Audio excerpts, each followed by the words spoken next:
अस्सलाम वालेकुम नाजरीन, आप देख रहे हैं नया पाकिस्तान और मैं हूं शहजाद इकबाल। मुल्की सियासत में कई माह से जारी गैर यकीनी की सूरत के बाद बड़ी मुश्किल से हुकूमत और पाकिस्तान तहरीक इंसाफ तनाज़ात को मुज़ाकरात के जरिए हल करने पर राजी हुई थी, मगर अब तक पाकिस्तान तहरीक इंसाफ के मुतालबात पर बाज़ाब्ता मुज़ाकरात शुरू भी नहीं हुए थे कि इससे पहले ही मुज़ाकरात में डेडलॉक की सूरत पैदा हो गई है। और हुकूमत जिसने यह फैसला किया था कि फरीकैन बाहर की डेवलपमेंट्स या बयानात से बेनियाज होकर मुज़ाकरात जारी रखेंगे, उसने बानी पाकिस्तान तहरीक इंसाफ इमरान खान कर एक्स पे बयानात और अडियाला जेल में गुफ्तगू को मुज़ाकरात में तातुल की वजह करार देना शुरू कर दिया है। जबकि बानी पाकिस्तान तहरीक इंसाफ इमरान खान हुकूमत की बेबसी को मुज़ाकरात में तातुल की वजह बता रहे हैं, जिसके बाद अब सूरत हाल यह है कि ना ही अभी तक पाकिस्तान तहरीक इंसाफ की मुज़ाकराती कमेटी को इमरान खान से अडियाला जेल में मुज़ाकरात की इजाज़त मिल सकी है और ना ही मुज़ाकरात के तीसरे दौर के शेड्यूल का ऐलान हो सका है। जबकि इमरान खान खुद से पाकिस्तान तहरीक इंसाफ रहनुमाओं की मुलाकात ना होने के बावजूद अपनी कमेटी को हुकूमत के साथ बैठने की इजाज़त दे चुके हैं। दूसरी तरफ पाकिस्तान तहरीक इंसाफ ने 14 दिसंबर को तरसीलात ज़र के बाइकआउट की मुहिम शुरू करने का ऐलान करते हुए कहा था कि मुज़ाकरात के दौरान भी ये मुहिम जारी रहेगी, मगर आज इस हवाले से जो आदाद शुमार सामने आए हैं उसने पाकिस्तान तहरीक इंसाफ की इस कॉल पर सवालात उठा दिए हैं, क्योंकि आज सामने आने वाले नंबर्स के मुताबिक पाकिस्तान तहरीक इंसाफ की कॉल के बावजूद बैरून मुल्क मुकीम पाकिस्तानियों ने दिसंबर 2024 में 3.07 अरब डॉलर्स की तरसीलात ज़र पाकिस्तान भेजी हैं और पिछले माह आने वाली तरसीलात ज़र दिसंबर 2023 से 29% ज्यादा, जबकि नवंबर 2024 के मुकाबले में 5.6% ज्यादा रही। वफाकी हुकूमत की जानिब से तरसीलात ज़र में इजाफे को पाकिस्तान तहरीक इंसाफ की बड़ी नाकामी और अपनी कामयाबी करार दिया जा रहा है। इस हवाले से वजीर आजम शहबाज शरीफ ने कौम को मुबारकबाद देते हुए कहा है कि मुल्की मईशत का पहिया जाम करने का नारा लगाने वालों के दावे धरे के धरे रह गए हैं। यानी पाकिस्तान तहरीक इंसाफ की एहतजाज के जरिए मुतालबात मनवाने में नाकामी के बाद बाइकआउट की कॉल भी नाकाम होती नजर आ रही है, जबकि हुकूमत से मुज़ाकरात भी तातुल का शिकार है और इमरान खान ने हुकूमत की बेबसी को इसकी वजह करार दिया है। आज अडियाला जेल में वकला और मीडिया से गुफ्तगू में इमरान खान ने कहा है कि मुज़ाकरात के हवाले से गैर संजीदगी का अंदाजा इस बात से लगाया जा सकता है कि मुज़ाकराती कमेटी से मेरी मीटिंग तक नहीं करवाई गई। ऐसा लगता है जैसे मुज़ाकरात का मकसद सिर्फ और सिर्फ वक्त का ज़िया है ताकि 26 नवंबर के इस्लामाबाद कत्ले आम पर अवामी रिएक्शन को कम किया जा सके। मेरा वाज़ेह पैगाम है कि अगर मुज़ाकराती अमल को लेकर हुकूमत यूं ही गैर संजीदा रही और जुडिशल कमीशन ना बनाया तो मुज़ाकरात को अगली मीटिंग के बाद रोक दिया जाए। इमरान खान अगली मीटिंग तक जुडिशल कमीशन का क़याम ना होने पर मुज़ाकरात रोकने की बात कर रहे हैं, जबकि हुकूमत ने इमरान खान के बयानात को ही इस तातुल की बुनियादी वजह करार दिया है। सुनिए हुकूमती रहनुमा इस हवाले से क्या कह रहे हैं। आपको लगता है कि इमरान खान साहब का जो ट्विटर अकाउंट पे एक्स अकाउंट के ऊपर उनका जो बयान है वो मौजूदा डेडलॉक का सबब बना है? जी, उनके बयानात, उनका ट्विटर, बल्कि उनकी मुहिम जुई, यानी वो सिर्फ खुद बयान नहीं देते, वो सिर्फ ट्विटर पे जो है वो अपना पोस्ट नहीं लगाते, वो खुद गुफ्तगू भी करते हैं और वहाँ पे जो सहाफ़ी हैं वो भी आके उन चीज़ों को रिपोर्ट करते हैं। और इसके अलावा पूरी एक मुहिम जो है वो चलाई जाती है पूरी दुनिया में। ये सारी चीज़ें जो हैं, ये सारी चीज़ें इस बात का जो है वो की जिम्मेदार है। इमरान खान साहब से मंसूब जो ट्वीट सामने आए हैं उनमें उन्होंने जो गुफ्तगू की है उसके बाद मेरा ख्याल है कि ये कोई एक ला हासिल एक्सरसाइज हो गई। ये मुज़ाकरात जो हैं, खान साहब का एक ट्वीट आया है परसों, वो ट्वीट अगर इस तरह का, इस अंदाज का वज़ीर आज़म के ऑफिस से जारी हो या जरदारी साहब जारी कर दें या बिलावल कर दें, पीटीआई क्या रद्द अमल दे रही होती जी कि ये बातें हो रही हैं। नवाज शरीफ ने यह कह दिया, अब खान साहब ने वज़ीर आज़म की तौहीन की, मिलिट्री इदारों की तौहीन की और उस वक्त की जब ये प्रोसेस सारा चल रहा है। अब सवाल ये है कि क्या वाकई इमरान खान के बयानात की वजह से मुज़ाकरात में तातुल आया है, या हुकूमत जिसने ये यकीन दिलाया था कि पाकिस्तान तहरीक इंसाफ की मुज़ाकराती कमेटी की इमरान खान से मुलाकात कराई जाएगी, वो इसमें नाकामी पर अपनी शर्मिंदगी छुपाने के लिए इन बयानात को मुज़ाकरात में तातुल की वजह बता रही है। क्योंकि पिछले दिनों में ऐसे कई वाक़यात हो चुके हैं जिस पर हुकूमत ये कहती रही है कि बाहर से आने वाले बयानात से मुज़ाकरात पर कोई फ़र्क नहीं पड़ना चाहिए।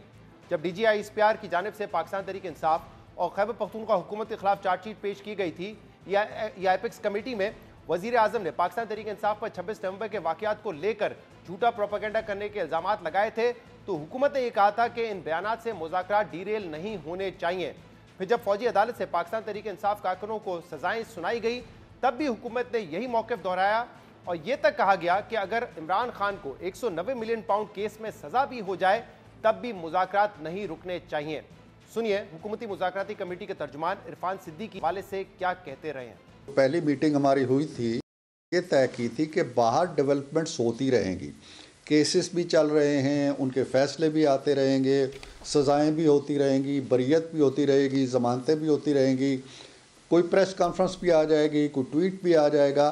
लेकिन हम अपने तौर पे इस चार दीवारी के अंदर जो हमारा कमरा है उसका नाम है कॉन्स्टिट्यूशन रूम, तो हम इस कमरा दस्तूर के अंदर अपने आप को मुक़य्यद रखेंगे और बाहर की जो डेवलपमेंट्स हो रही हैं उनसे बेनियाज होके लाताल्लुक़ होके अपना जो चार्टर ऑफ डिमांड पीटीआई लाएगी उस पर बात करेंगे।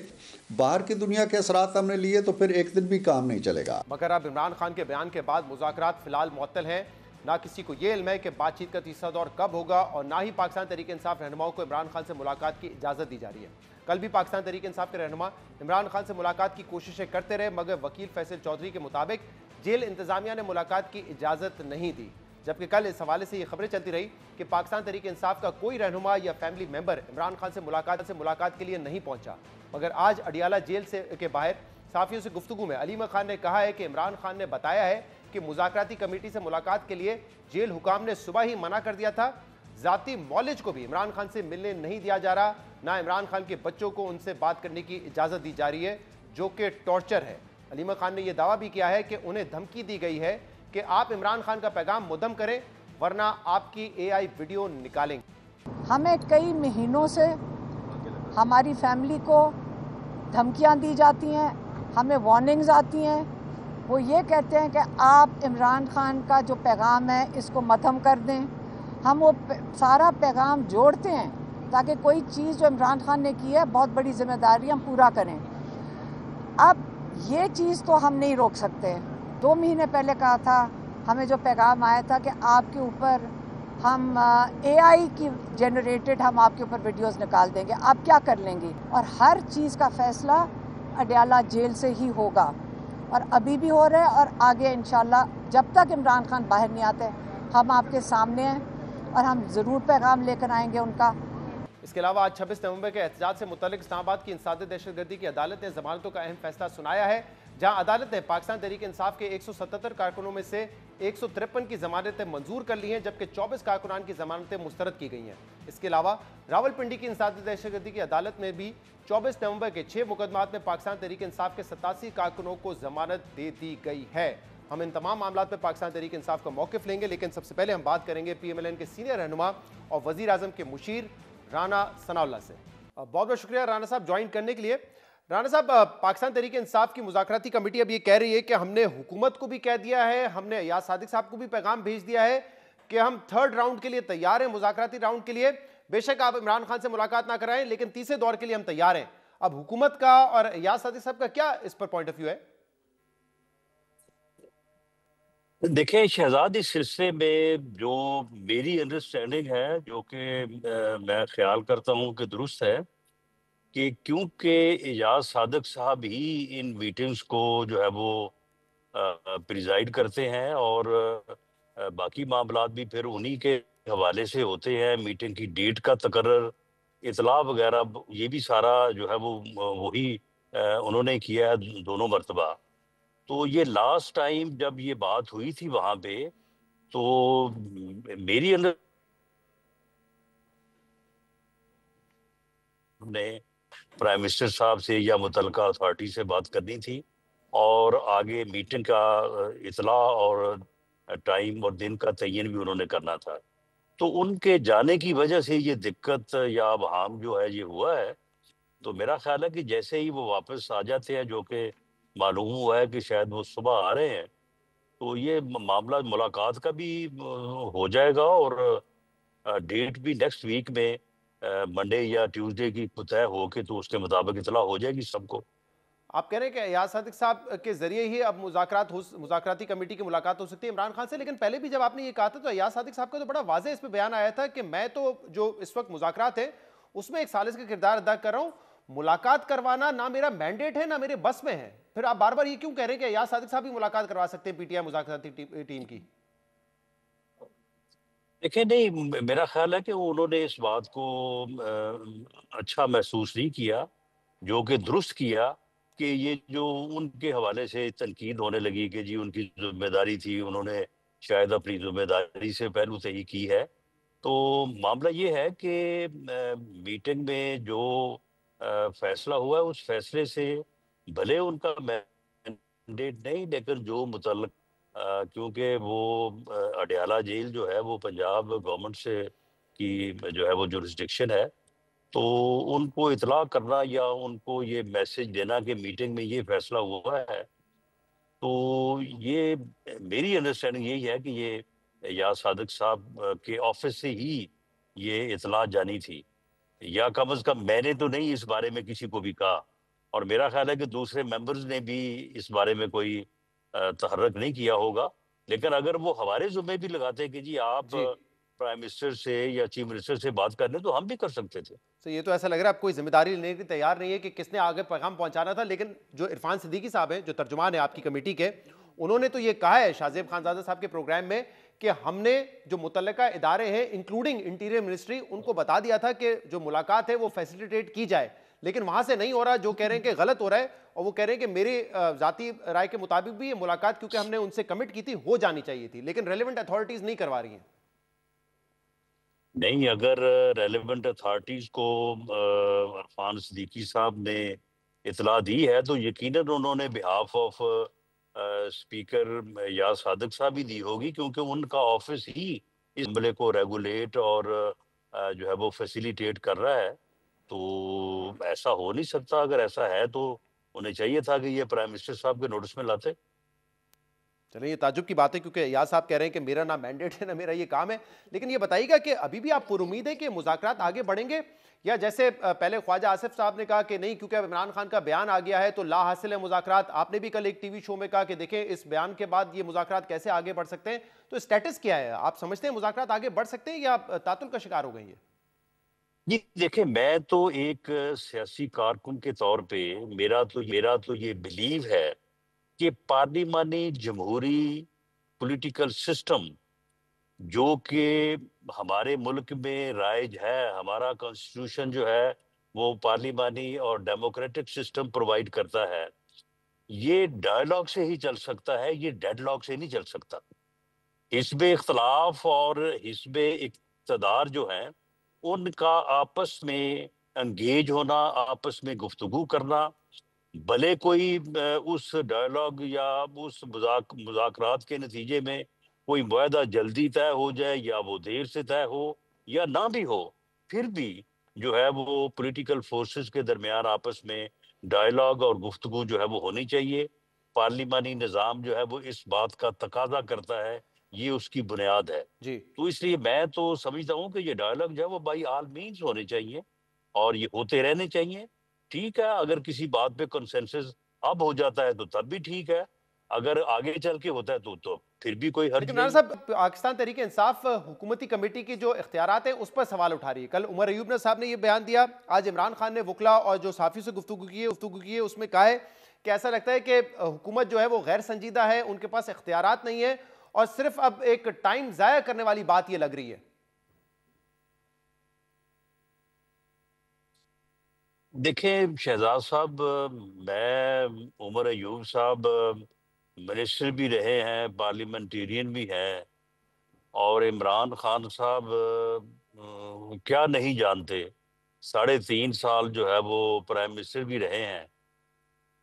किसके पास कितना इख्तियार है और उस इख्तियार की क्या नौइयत है, क्या लिमिटेशंस हैं और क्या ऑप्शंस हैं, ये को करने वाली बात है, हर किसी को पता है। तो इस कजिए में पढ़ने की क्या जरूरत है? जो है वो सबको मालूम है और उसी के मुताबिक हमें आगे बढ़ना है। सर, तो लिमिटेशंस राना साहब आप कह रहे हैं ये है कि मुज़ाकराती कमेटी उनको यकीन दहानी करवाती है, एलामिया में भी लिखती है कि आपकी मुलाकात हम करवाएंगे इमरान खान से, लेकिन फिर दूसरी जो तरफ से आपको इजाज़त नहीं मिलती और इसलिए वो मुलाकात नहीं हो सकती। मतलब इस हद तक लिमिटेड है, तो फिर मुज़ाकरात अगर आप किसी चीज़ पे मान भी जाते हैं उस पर अमल दरामद कैसे करेंगे फिर आप? देखें, अगर ये बात वाज़े हो जाती है जो आपने कही है तो मुझे कोई रुकावट नहीं होगी ये बात कहने या करने में कि जी ऐसे हुआ है। लेकिन जिस तरह से मैंने अर्ज किया है कि ये दिक्कत जो है वो या सादिक साहब के यहाँ पे ना होने या एक एमरजेंसी सूरत हाल में उनके बाहर तशरीफ ले जाने की वजह से ऐसा हुआ है। या सादिक साहब वजह है, या इमरान खान के जो बयानात पीर के दिन आए उनके एक्स हैंडल से, या उनकी जो सहाफियों से गुफ्तगू हुई वो वजह बने हैं कि मुलाकात नहीं हो सकी इमरान खान की मुज़ाकराती कमेटी से? अगर या सादिक साहब कहते हैं कि जी मैंने अथॉरिटी को कन्वे किया था और उन अथॉरिटीज ने जो है वो आगे से इनकार किया है, तो फिर इस सूरत हाल को जो है वो आप वजाहत से कर सकते हैं। वरना तो फिर ये क्या सराइयां हैं कि जी ये इस वजह से हो सकता है या दूसरी वजह से हो सकता है। तो आपको नहीं लगता कि इमरान खान के एक्स पर बयानात या सहाफियों से गुफ्तगू में जो उन्होंने बात की है उस वजह से कोई फर्क पड़ा है? नहीं, मेरा नहीं ख्याल। उसकी वजह ये है कि अगर इस वजह से कोई ऐसा फर्क पड़ सकता होता तो हमें भी कहा जा सकता था कि जी आप इन मुज़ाकरात को जो है वो वाइंड अप करें, छोड़ें इनको।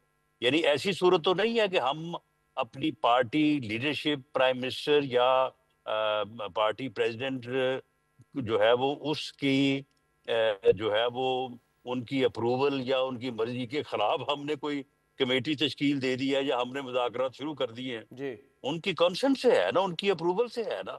और अगर वहां पे कोई ऐसी सोच है तो वो हमें बड़ी आसानी से कन्वे कर सकते हैं कि जी इस चीज को कंटिन्यू नहीं करना है, इसको छोड़ दें। लेकिन राना ऐसी साहब, कोई आप नहीं बात समझते नहीं। कि हुकूमती कमेटी के लिए अभी एक शर्मिंदगी का बायस बन रहा है कि आप एक चीज पे कमिट करें, वो पूरी ना हो सके, तो फिर वाकई अगर क्या इख्तियारात हैं आपके लोगों के पास? क्योंकि पहले हमने देखा था 26वीं तरमीम के वक्त JUIF से आपने कहा कि ठीक है मदरसा रिफॉर्म बिल हम पास करवा लेंगे, वो भी नहीं करवा सके बआसानी, उस पर भी एक डेडलॉक आ गया था। तो वाकई इख्तियारात हैं या नहीं है? नहीं नहीं नहीं शहजाद, हमें 25-25 30-30 साल हो गए हैं, आधी आधी उम्रें हो गई हैं जी। सियासत में। हम कोई बात ऐसी कमिट नहीं करेंगे जिसकी मतलब जो है वो पार्टी लीडरशिप सही। से और प्राइम मिनिस्टर से जो है वो प्री अप्रूवल जो बात भी होगी, जो हम जी। कमिट करेंगे, उसकी प्री अप्रूवल जो है वो अपनी जमात से, गवर्नमेंट से हासिल सही, करके ही क्योंकि राना हम साहब ये उस भी अहम कमेटी बात में है ना कि करेंगे। आप लोगों ने खुद कहा है कि हमारी PTI से कोई डिमांड नहीं थी कि अपने एक्स पे ट्वीट ना करें, तरसीलात ज़र का जो फैसला किया उसको वापस लें। आप लोग खुद ये कहते रहे हमारी कोई ऐसी डिमांड नहीं थी। फिर आप ये भी कहते रहे, मुझे जी याद है ऐसा ही है। और मेरे शो पे आप थे जब एपिक्स कमेटी का इजलास हुआ, जिसमें वजीर आजम शहबाज शरीफ साहब ने बात की कि 26 तारीख को बड़ा एक प्रोपेगेंडा किया गया झूठा, तो आपने कहा कि इससे भी कोई फर्क नहीं पड़ना चाहिए, बाहर की बातें जो है वो मुज़ाकरात को असरअंदाज नहीं करेंगी। जब DGI ISPR की बड़ी सख्त प्रेस कॉन्फ्रेंस आई तो आपने, इरफान सिद्दीकी साहब ने, दोनों ने ये कहा कि वो बाहर वाले मामला बाहर चलते रहेंगे, उससे मुज़ाकरात मुतासर नहीं होने चाहिए। इसलिए अब सवाल उठ रहा है कि कहीं एक्स अकाउंट पे एक बयान आ गया तो क्यों ख्वाजा आसिफ साहब कहते हैं कि देखें अब तो ला हासिल होंगे मुज़ाकरात? नहीं, ख्वाजा साहब की एक अपनी जो है वो सोच है।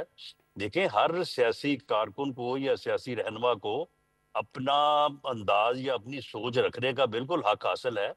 ख्वाजा आसिफ साहब मुज़ाकरात के खिलाफ तो नहीं है, लेकिन ये उनकी राय शुरू से है कि इनसे कुछ हासिल नहीं होगा। तो ये उनकी एक राय है, तो हमारी ये कोशिश है कि हासिल हो या ना हो। जी। जिस तरह से मैंने पहले भी अर्ज किया है कि डायलॉग जो है वो इन बिटवीन पॉलिटिकल फोर्सेस और पॉलिटिकल पार्टी जो है वो होना चाहिए। जी। तो आप अभी भी इस पॉइंट ऑफ व्यू पे स्टैंड करते हैं? आप पूरी मुज़ाकराती कमेटी कल को उनकी बात दुरुस्त साबित हो जाए। जी राना साहब, तो आप और पूरी मुज़ाकराती कमेटी दोनों तरफ से जो फरीकैन है वो इस बात पे अभी भी स्टैंड करते हैं कि बाहर से चाहे शहबाज शरीफ साहब का बयान आए, चाहे ख्वाजा आसिफ का आए, चाहे DGI ISPR का आए, दूसरी तरफ से इमरान खान अपने एक्स पे कुछ लिखते हैं, साफियों से बात करते हैं, उससे मुज़ाकरात पर कोई असर नहीं पड़ना चाहिए? नहीं, देखें, बयानात पार्टी से तो ठीक है, हमारी पार्टी से ख्वाजा आसिफ साहब या कोई और या मैं, हम अपनी सोच के मुताबिक अपनी राय का इजहार कर सकते हैं, बयान दे सकते हैं।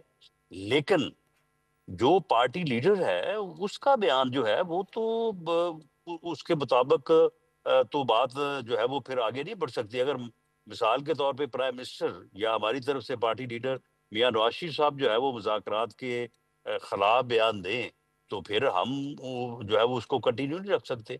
इसी तरह से शेर अफजल साहब के बयान में और इमरान खान साहब के बयान में तो फर्क है ना।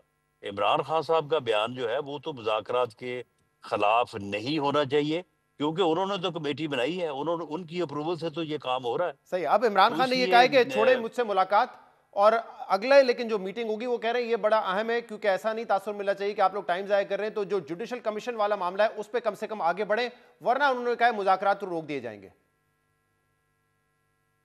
ठीक है, अगर वो जो हमारी नेक्स्ट वीक जैसे ही स्पीकर साहब तशरीफ लाते हैं तो जो मीटिंग होगी, तो हम कोशिश करेंगे कि इन इश्यूज के ऊपर जो वो मुतालबा दो पेश कर रहे हैं, तो उसके ऊपर हमें कोई थोड़ा टाइम तो चाहिए होगा जी कि हम वापस आके अपनी पार्टी लीडरशिप से मशावरत करके तो उसके ऊपर उनको जो जवाब देंगे तो ठीक है। ये सही मामला जो है ये नतीजा खेज होना चाहिए जितनी जल्द हो सके।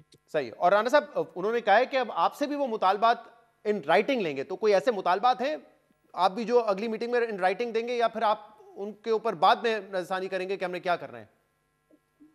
नहीं, जो वो मुतालबात हमें इन राइटिंग देंगे उसका जवाब हम बिल्कुल इन राइटिंग देंगे, और उसके साथ हमारे मुतालबात तो नहीं होंगे, लेकिन कुछ तकाजे कुछ अच्छी उम्मीद हो सकती है। इस तरह से कुछ चीजें ऐसी हैं कि जिनके ऊपर जो है वो एक कंसेंसस होना चाहिए।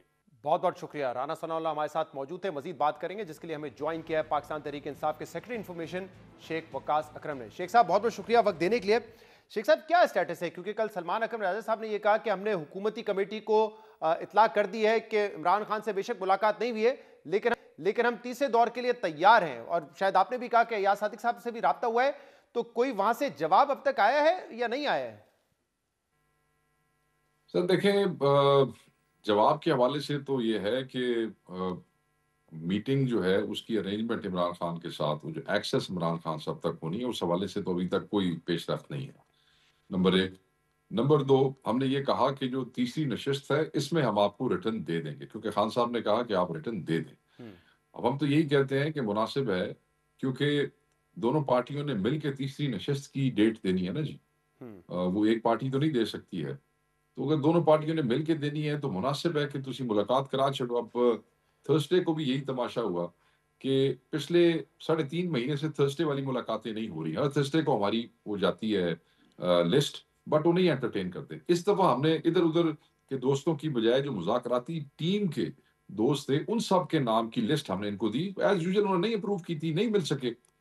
तो अभी जब कोई बात होगी तो फिर हम आपसे शेयर करेंगे। अभी तक तो उसी तरह है। सही है। अच्छा, पीएमएलएन के या हुकूमत के कुछ लोग ये कह रहे हैं कि इमरान खान ने जो बयान दिए एक्स अकाउंट पे या सहाफियों से गुफ्तगू में, उसकी वजह से ये मसला बन गया है। लेकिन अभी राना सनाउल्लाह साहब से हमारी बात हुई, उन्होंने कहा इशू ये नहीं है, इशू ये है कि अयाज सादिक साहब जैसे ही मुल्क में वापस आएंगे तो पीटीआई की मुज़ाकराती टीम की मुलाकात भी हो जाएगी इमरान खान से, और फिर जो अगले दौर के हवाले से डेट फाइनलाइज करनी है वो भी हो जाएगा। वो कह रहे हैं ये सारे इख्तियारात अयाज सादिक साहब के पास थे। ऐसा ही है कि उन्होंने ही मुलाकात करवानी थी अयाज सादिक साहब ने? नहीं, मेरा नहीं ख्याल। बात यह है कि अयाज सादिक साहब तो फैसिलिटेट कर रहे हैं सारे प्रोसेस को। उन्होंने बड़ी इसमें हिम्मत की है और वो फैसिलिटेट कर रहे हैं। वो मुल्क से बाहर चले गए। मीटिंग तो खैर वो कह देते तो पीछे से हो जाती, वो तो ऐसा इशू नहीं था। मगर जो राना सनाउल्लाह साहब ने बात की है, मैं भी यही बात 4-5 दिन पहले भी कह चुका हूँ। कल भी मैंने यही कहा कि नहीं, ट्वीट्स की वजह से अगर कोई ये कहे कि मुलाकात नहीं हो रही तो ऐसी बात नहीं है। उन्होंने कहा कि बयानात की वजह से।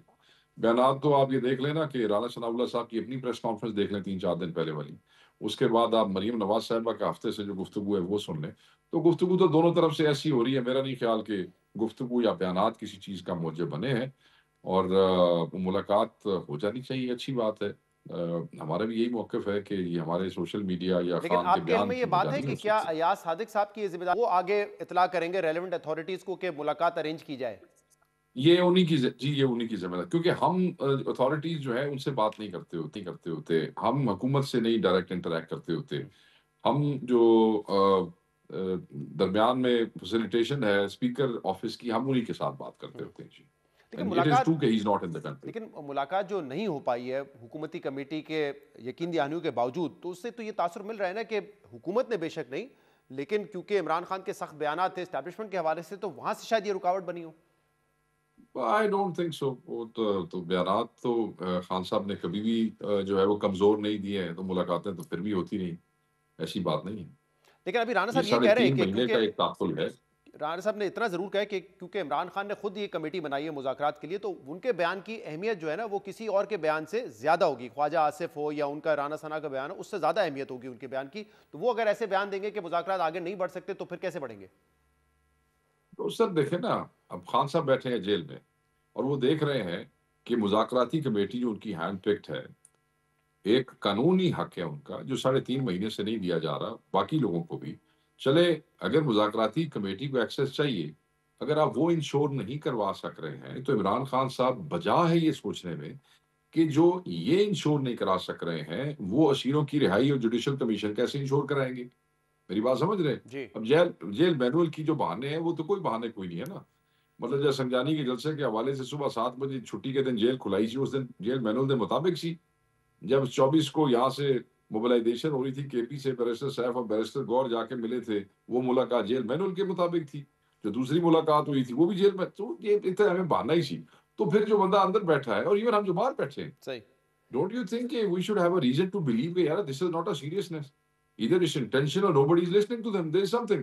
बट एनीवे, खान साहब ने उसमें वो हिम्मत की। अब तो हम ज्यादा बार सख्ती में बैठे थे। चलिए अब देखते हैं, आप दोनों जो है वो अयाज सादिक साहब के कोर्ट में बॉल डाल रहे हैं। अब देखते हैं कि वहां से क्या जवाब आता है, कब आप लोगों की मुलाकात इमरान खान से हो सकती है और कब जो है आप लोगों की आपस में मुज़ाकराती कमेटी के साथ मुलाकात हो सकती है। लेकिन एक दूसरा मामला ये था कि आप लोगों ने कहा इस मुज़ाकरात के दौरान हम अपनी जो कॉल है सिविल डिसोबीडियंस की, जिसमें आपने कहा कि बॉयकॉट करें तरसीलात ज़र का, लोग पाकिस्तानी जो बाहर बैठे हैं रकम ना भेजें, वो जारी रहेगी। उसके कोई मुस्बत नताइज तो नहीं आया? शहबाज शरीफ साहब ने कहा है कि आपको देखें मुंह की खानी पड़ी है, क्योंकि पिछले महीने के मुकाबले में, नवंबर के मुकाबले में तकरीबन 5.6% का इजाफा हुआ है और पिछले दिसंबर 2023 के मुकाबले में 29% का इजाफा हो गया आपकी बाइकआउट की कॉल के बाद। सर देखें, मेरी बात सुने, ये बिल्कुल बिल्कुल आज मैंने एक प्रेस कॉन्फ्रेंस की, मैंने उसमें भी कंपैरिजन दिया है। वो जो रेमिटेंसेस 2022 की आप देख लें और रेमिटेंसेस 2024 की देख लें, हमारे दौर में क्या था, इनके दौर में क्या था, तो वो तो बिल्कुल ये पहुंच ही नहीं सकते वहां तक। मुसलसल ग्रोथ है सर, उसके बाद 2022 के बाद बढ़ी रही है। सुन ले सर, नहीं सर, आप पूरे साल का 2024 का और 2022 का आप कंपैरिजन देखें ना, आपको समझ लग जाएगी। नंबर 1। नंबर 2, मेरी बात सुने, ये जो रेमिटेंस का ये तमाशा कर रहे हैं और ये खुश हो रहे हैं, आपको पता है कि शर्म की बात है, अफसोस का मुकाम है शहजाद साहब। पता है क्यों? ये रेमिटेंस के ऊपर एक दूसरे को मुबारकबाद दे रहे हैं। पिछले ये चंद महीने के अंदर, पिछले 6 महीने के अंदर 1.8 मिलियन लोग, 18 लाख लोग पाकिस्तान छोड़ के चले गए हैं। और जो चले गए हैं, क्यों चले गए हैं? कि यहाँ उनके पास नौकरी नहीं है या उनके पास पैसे कमाने को नहीं है, अच्छी डिग्रियों वाले बच्चे हैं। 18 लाख लोग चले गए हैं। जो 18 लाख लोग अब पैसे भेज रहे हैं, अगर तुसी ओनू समझते हो कि वो तो बड़ी कामयाबी है और मैं समझदा कि मेरे 18 लाख लोग पाकिस्तान तो माइग्रेट कर गए ने, तो फिर आपके लिए तो अफसोस का मुकाम है, हुकूमत के लिए डूब मरने का मुकाम है, जिसके ऊपर आप मुबारक ले रहे हैं। 18 लाख लोग पिछले चंद महीने में इस मुल्क से चले गए। हाँ, लेकिन अभी आप वो कह रहे हैं कि 2022 में रेमिटेंसेस ज्यादा थी, तो मतलब रेमिटेंसेस आना ये तो कोई गलत नहीं है ना, इससे तो मुल्क को फायदा ही हो रहा है ना ओवरऑल। नहीं तो वो झूठ बोल रहे हैं ना, मैं तो नहीं कह रहा कि गलत हो रहा है। हम तो कह रहे हैं सिविल नाफरमानी की तारीख शुरू है और वो 1-2 महीने में उसके रिजल्ट्स आपके सामने आ जाएंगे, आप देख लीजिएगा। लेकिन आपको शेख साहब, अभी आप खुद कह रहे हैं कि अगर 18 लोग पाकिस्तानी बाहर चले गए, जाहिर सी बात है वो अपनी फैमिलीज को पैसे भेजेंगे, तो ये जो आप कह रहे हैं 2-3 महीने में असर आएगा, वो कैसे आपको नजर आ रहा है? जो लोगों ने अपनी फैमिली को पैसे भेजने वो तो भेजेंगे ना, वो कैसे रोक देंगे पैसे भेजना?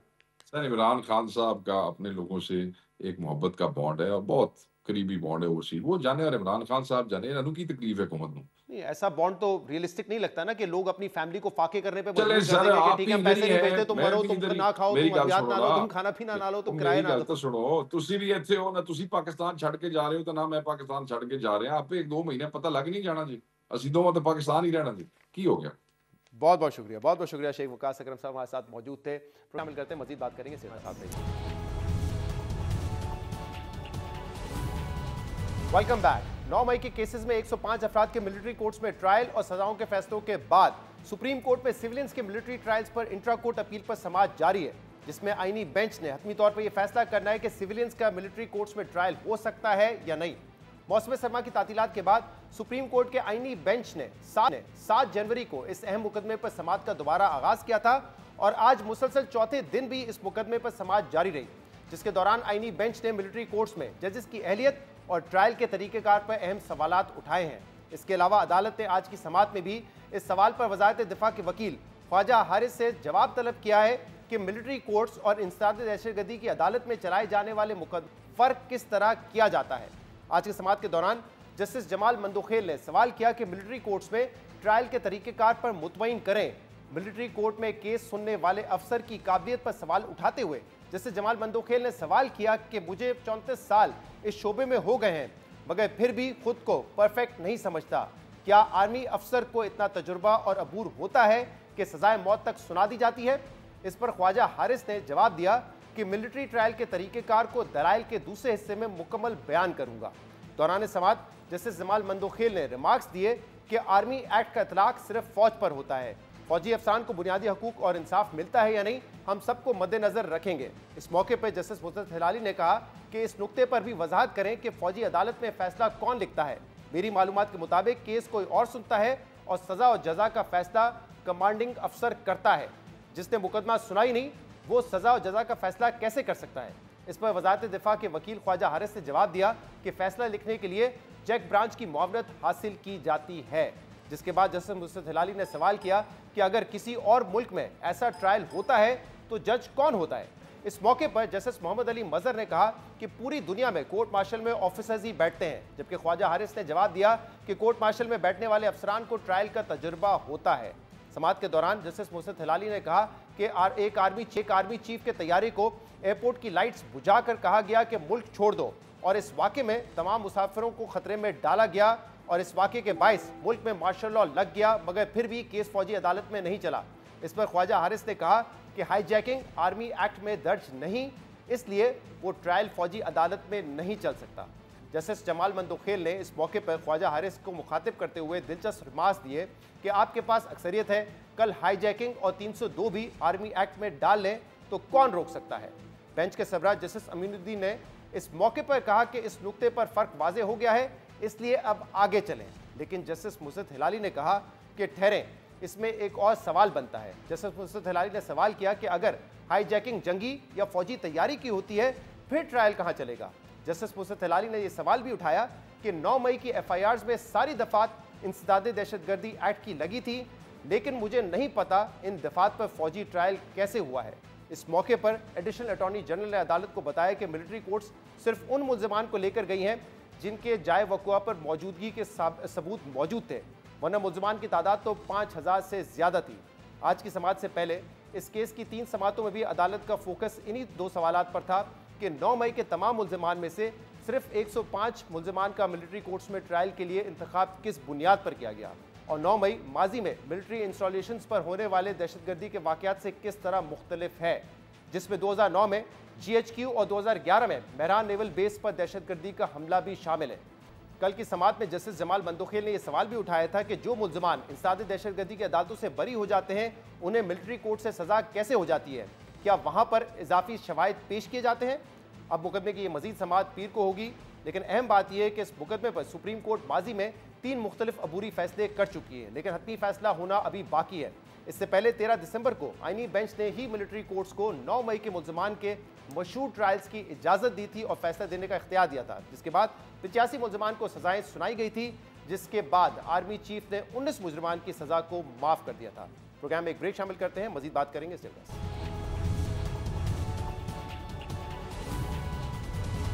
Welcome back. नौ मुंतखब अमरीकी सदर डोनाल्ड ट्रंप को अपने ओहदे का हल्फ उठाने से सिर्फ 10 रोज पहले हश मनी केस में आज सजा सुना दी गई है, जिसके बाद वो 20 जनवरी को व्हाइट हाउस जाने वाले अमरीकी तारीख के पहले सजा याफ्ता सदर बन जाएंगे। अपनी हल्फ बर्दारी से पहले सजा होना डोनाल्ड ट्रंप के लिए शर्मिंदगी का बायस है, जिसे रुकवाने के लिए उन्होंने मुतादिद कोशिशें की, मगर न्यूयॉर्क की अदालत और उसके बाद अमरीकी सुप्रीम कोर्ट ने भी उनकी सजा सुनाने का अमल रुकवाने की अपीलें मुस्तरद कर दी और आज न्यूयॉर्क की फौजदारी अदालत ने डोनाल्ड ट्रंप को सजा सुना दी है।